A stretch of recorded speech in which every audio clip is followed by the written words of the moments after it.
हरे कृष्ण कृष्ण कृष्ण हरे पुंडलिक वरदा हरी विठ्ठल श्री ज्ञानदेव तुकाराम पंढरीनाथ भगवान की जय। माऊली ज्ञानेश्वर महाराज की जय। जगद्गुरु संत तुकाराम महाराज की जय। ब्रह्मनाथ बाबा की जय। यांती देवव्रता देवान पितृनी अंती पित्रता भूतानी यांती भूतेजा यांती मध्याची नोपिमा मने वाचा करणी जयांची भजने देवाची वाहणी ते शरीर जाती क्षणी देवची झाले अथवा पित्रांची व्रते वाहती जयांची चित्ते जीवित सरली आता ते पितृत्ववरी इयं ब्रह्मा वरुणेंद्र रुद्रमरुतास्मन्ति दिव्यस्तमय वैदेही सांगपदक्रमोपनिषदेर गायन्त्यं सामगा ध्यानावस्थि तदगतेन मनसा पश्यन्ति यं योगिनो यस्यान्तनविदो सुरासुरगणा देवाय तस्मै नमः अलंकापुरी रम्य सिंहासनस्थं पदाम्भोज तेजं स्फुरति प्रदेशं विधीन्द्रादिदेवे सदा स्तूयमानं समाधिस्थमूर्ति भजे ज्ञानदेवं यांति देवव्रता देवान् पितॄन् यांति पित्रता भूतानि यांति भूतेजा यांति मध्याची नोपिमाम्। प्रवचन रूपी सेवेसाठी घेतलेला श्लोक 5000 वर्षापूर्वी भगवंतानं कुरुक्षेत्रावरती 18 दिवसाच्या युद्धामध्ये 45 मिनिटाची गीता सांगितली। त्या गीतेतील 9व्या अध्यायातील 25व्या क्रमांकाच्या श्लोकावर माऊली भाष्य करतात। मने वाचा करणी जयांची भजने देवाची वाहणी ते शरीर जाती क्षणी देवची झाले अथवा पित्रांची व्रते वाहती जयांची चित्ते जीवित सरलिया तया ते पितृत्वरी। आजच्या कार्यक्रमाचं आयोजन नियोजन सूत्रसंचालन करत असताना सर्वच यथायोग्य यथोचित अशी माहिती सांगितलेली आहे। कैलासवासी दत्तात्रय रामभाऊ आंद्रे बाईची इच्छा असते नाही का, पण कधी यावं हे आपल्या हातात नाहीये। ज्यांच्या हातात आहे त्यांचं नाव संत आहे, पण ज्यांच्या हातात नाही त्यांचं नाव माणूस आहे। पण तरी देखील 5.5 महिन्याच्या आतमध्ये जाणं झालं, यांना सौभाग्यवतीचा मान मिळालेलाच आहे। याती नास्तत्र संशय, याच्यावर कुणीही शंका घ्यायचं कारण नाहीये। देहाची गावा आली जन्म मृत्यूच्या सोहळ्यांना म्हणून धनंजयाची या परी काल ललाटीचे लिहिले न मोडेगा काही केले काळे गोरे पण धुतले फिटवणे। म्हणून सत्यवानासाठी सावित्रीने यमाचा घेतला पिछा नाही का, सत्यवानासाठी सावित्रीने पिछा केला होता यमाचा। यमाला थांबवणारी 2 माणसं आहेत बरं का, म्हणून सांगितलं नचिकेत नावाचा 5 वर्षाचा मुलगा आहे बरं का, त्यानं देखील थांबवलं होतं आणि सावित्रीनं सुद्धा थांबवलं होतं। भल्या भल्यांना सुद्धा थांबवता आलेलं नाहीये। पण काही माणसं जिंकून गेली या जगात। जन्म झाल्याच्या नंतर आपल्याला काय व्हायचं हे आपल्या मनानं ठरवलं पाहिजे नाही का, पण आपण मनानं नाही ठरवत, आपल्यावर कुणीतरी लागतं ते आपल्याला करावं लागतं। पण जर मनानं ठरवलं तर माणूस यशस्वी होतो। म्हणून मनो मधुकरो मेघो मानिनो मदनो मरुद्मा मदो मर्कटो मत्स्य मकार दश चंचला। या मनावरती राज्य आपल्या इंद्रियांचं चाललेलं आहे सध्या, पण इंद्रियावरती राज्य जर मनानं केलं तर माणूस यशस्वी होतो। मग इथं बसल्यानंतर आता आपली इंद्रिय म्हणत असतील आपल्याला चहा पिलं पाहिजे, मग त्या मनानं त्यांना सांगायचं आता 2 तास तरी हलायचं। मग इंद्रियावरती राज्य करण्यासाठी मनानं खऱ्या अर्थानं साधू संतांनी प्रवचन कीर्तन आणली। बाकी कुठेही तुम्हाला इंद्रियावर राज्य करता येणार। तुम्ही घरात जर बसलात ना, तुम्ही मगाशी चहा पिलेला आहात तरी इच्छा झाल्यावर तुम्ही करणार आणि पिणार, पण इथं मात्र 2 तास का होईना त्या मनावरती आपल्याला खऱ्या अर्थानं कंट्रोल करता येतो। म्हणून मनो मधुकरो मेघो मानिनो मदनो मरुद्मा मदो मर्कटो मत्स्य मकार दश चंचला, त्या चंचल मनाला आवर घालण्यासाठी परमार्थ सांगितलेला आहे। आता विज्ञानाने एवढी प्रगती केली ना सर की लोकांचा देवावर विश्वास नाहीये।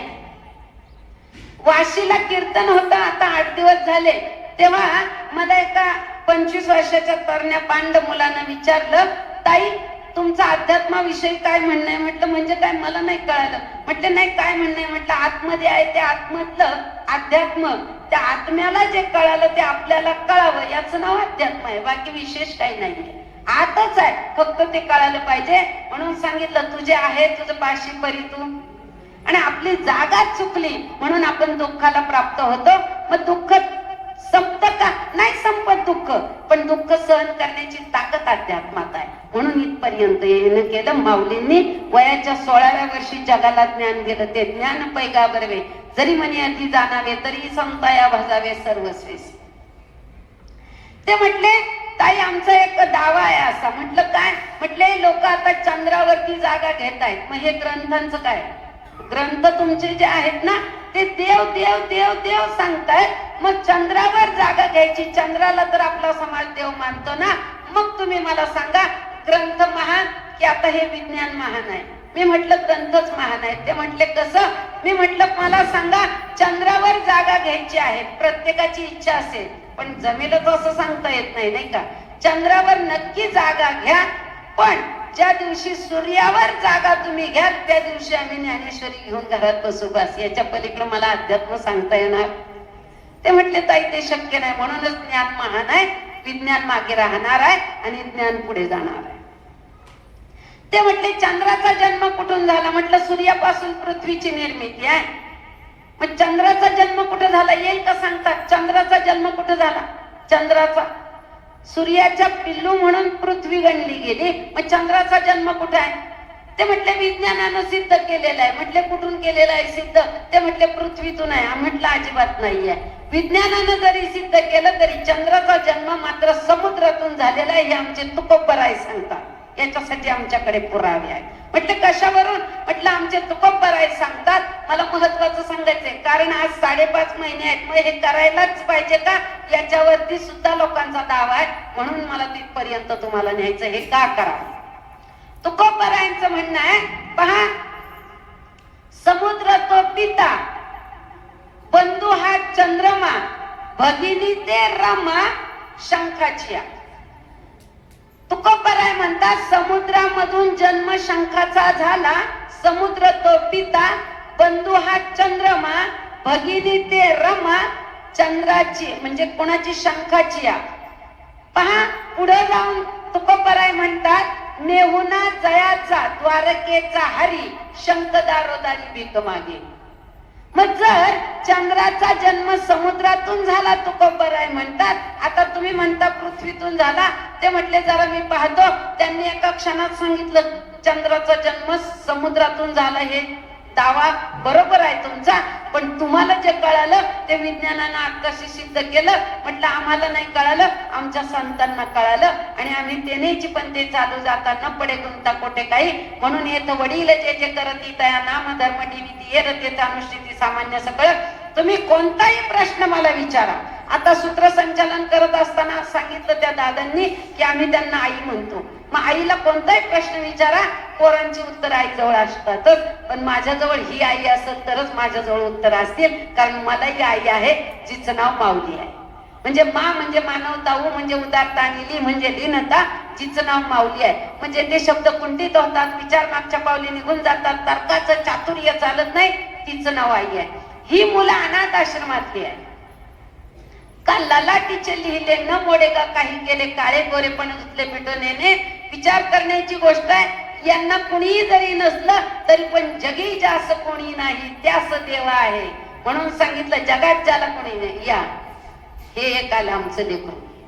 प्रत्येक जण आई म्हणत ना, खऱ्या अर्थानं हेच माझं असणार खऱ्या अर्थानं वैभव आहे, नाही का?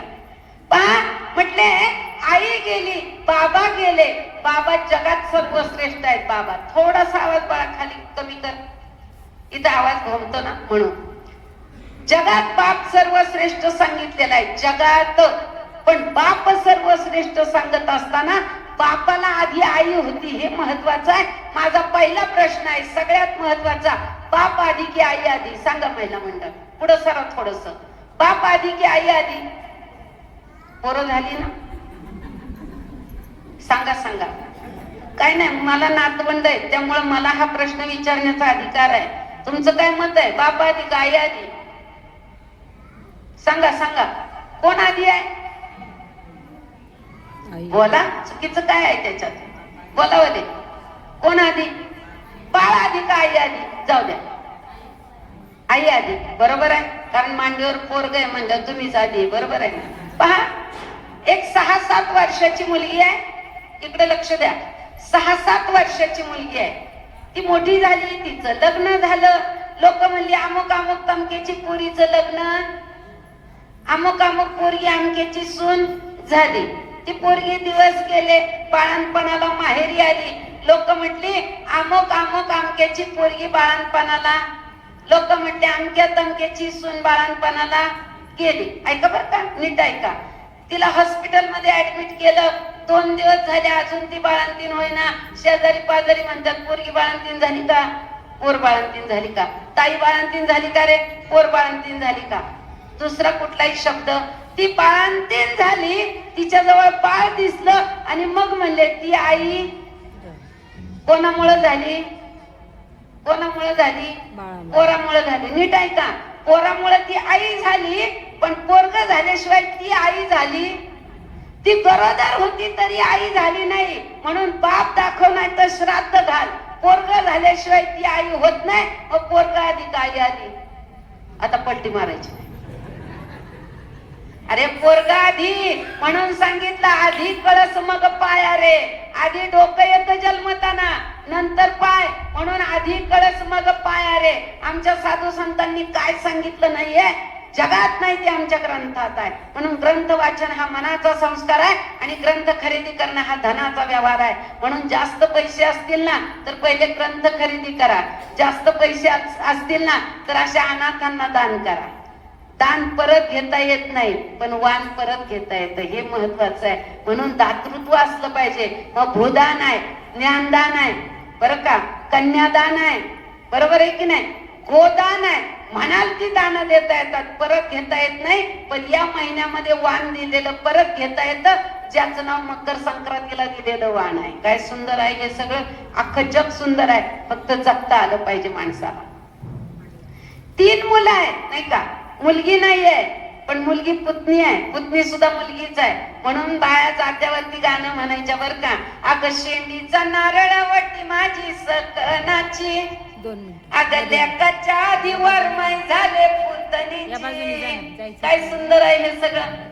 वरमाई पण होता येते पुतणीची, पुतण्याची वरमाई होता येतं. म्हणून जगात सर्वश्रेष्ठ जर काय आहे तर तो हिंदू धर्म आहे. जगात सर्वश्रेष्ठ काय आहे तर ते भारत देश आहे. जगात सर्वश्रेष्ठ काय आहे तर ते आमचे साधू संत आहे. म्हणून संतांची, पंतांची, ग्रंथांची आणि विचारवंतांची ही पुण्यभूमी आहे रामकृष्ण हरी. आणि मी एकदा ट्रिपला गेलो होतो. आम्ही 15 दिवस बरोबर होतो आणि 15 दिवस त्यांची गाणी ऐकून मी एवढी भावुक झाले होते. आणि मी खऱ्या अर्थानं आम्ही सरांना सुद्धा सांगितलं होतं बरं का. आणि सरांनाही सांगितलं ना, आमच्या फोटोग्राफी करणाऱ्या ताईलाही सांगितलं होतं बरं का. म्हटलं पहिलं यांचं, पवार ताईंना म्हटलं पहिलं यांची कॅसेट करून घ्या, कारण माणसाचा काही भरोसा नाहीये.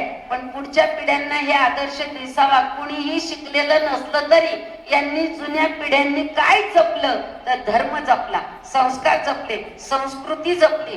फार सुंदर गाणी म्हणायचे, त्यांचं रेकॉर्डिंग केलेलं आहे, सगळ्यांना जरा ग्रुपला पाठवा. फार सुंदर असं असणारी ती गाणी आहे, ब्रह्मनाथाची गाणी आहे.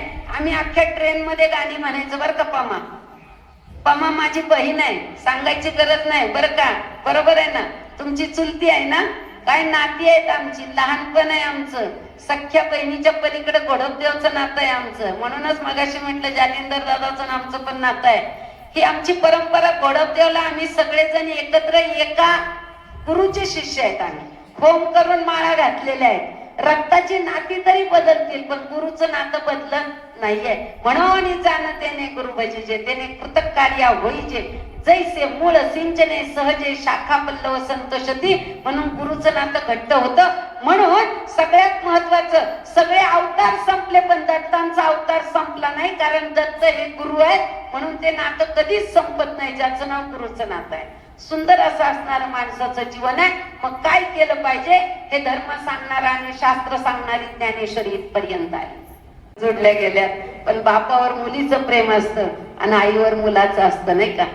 पहा, माणसाच्या शरीराला 100 वर्षाचं आयुष्य आहे. तुम्ही म्हणाल कशावरून, ते पण आमच्या संतांनी सांगितलं. अल्पायुष्य मानव देह शतगणिले ते अर्धरात्र खाय मध्यबालत्व पिडा रोग क्षय काय भजनासी उरले ते पाहेना. 100 वर्षाचं आयुष्य शरीराला आहे पण कानाला आयुष्य 55 वर्षाचं आहे सर. लोक म्हणतात जरा जोरात बोला, मला हल्ली कमी ऐकायला येतं. 55 वर्ष कानाचं आयुष्य आहे. डोळ्याचं आयुष्य 40 वर्षाचं आहे. पूर्वी ह्या जुन्या बाया म्हणायच्या मग मैला चालला काय रे, दादाला जरा 40 घेऊन ये बरं का, दिसायला जरा कमी झालं. 40 हा शब्द होता. इंग्रज आले, ब्रिटिश आले, डच आले, मुघल आले, सगळे शब्द आपले बदलले गेले नाही का. जुन्या बायांकडे हे शब्द होते, आता नवीन पिढीकडे मिळणार अवघड आहे. माझा नातू 7वीला आहे, असा उंबऱ्यात उभा होता, माईक आपला मोबाईल हातामध्ये घेऊन मोबाईल काहीतरी पाहत होत. ते माझ्या हातात भांडी होती, जड झालं होतं, मला पलीकडे जायचंय. मी त्याला म्हटलं हरिओम बाजूला हो, तो काय ऐके नाही, इतका गुंग झाला होता त्या मोबाईल मध्ये. 2दा म्हटलं तो काय बाजूला होईना. मला जरा गावठी बोलायला आवडतं, मी त्याला जोरात म्हणलं ए वय मोर. असं म्हटल्याबरोबर त्यानं मागं पाहिलं, मला म्हणतो आजी वय मोर नसतं ते वन्स मोर असं येते. आता काय बोलत यांच्या पुढं. आता आम्हालाच इंग्रजी शिकलं पाहिजे. आता त्याला विलाज राहिला. विचार करा थोडासा तरी. आता आपले जुने शब्द हे कुणी सांगायचे. आमच्या या आजी इतक्या सुंदर गाणी म्हणायच्या ना. पहा, ब्रह्मनाथा तुझ्या बाहेरीला चुना आणि तुझ्या दर्शनाला येतील आंध्रेच्या सुना. काय सुंदर म्हणायच्या हो. एक एक जर ओवी घेतली ना तर ती ओवी अशी काळजाला लागल अशी आहे. फक्त ती ऐकली पाहिजे. अंतःकरणातून निघालेल्या आणि मौखिक असणाऱ्या या ओव्या कुठून आल्या कशा आल्या अजून कुणाला कळलं नाही. पण आज तागायत मात्र त्याला जी ओवीला जी किंमत आहे ना, ती माऊलींची जी ओवी आहे ती ज्ञानेश्वरीची आहे. आणि आईने गायलेली ओवी जात्यावरची आहे. कसं वागावं हे सांगते, त्याचं नाव ओवी आहे. आणि कसं वागू नये हे सांगतं, त्याचं नाव शिवी आहे. एवढं कळालं नाही जात आहे की नाही. बाई गेल्यावर साडी माहेरची लागते बरं का, नीट लक्षात घ्या. महिला मंडळ, दुबळा पाबळा भाऊ बहिणीला असावा, पांडी भुरकी चोळी एका रात्रीचा विसावा. बायांना भावाचं नातं जपा. आपल्याला साडी आली पाहिजे भावाची शेवटची. देव सुद्धा म्हणाल तुझ्या अंगावर साडी भावाची दिसत नाही, तुला नातं टिकवता आलं नाही का. सरकारने कायदा काढलाय आता नाही का. रामकृष्ण हरी.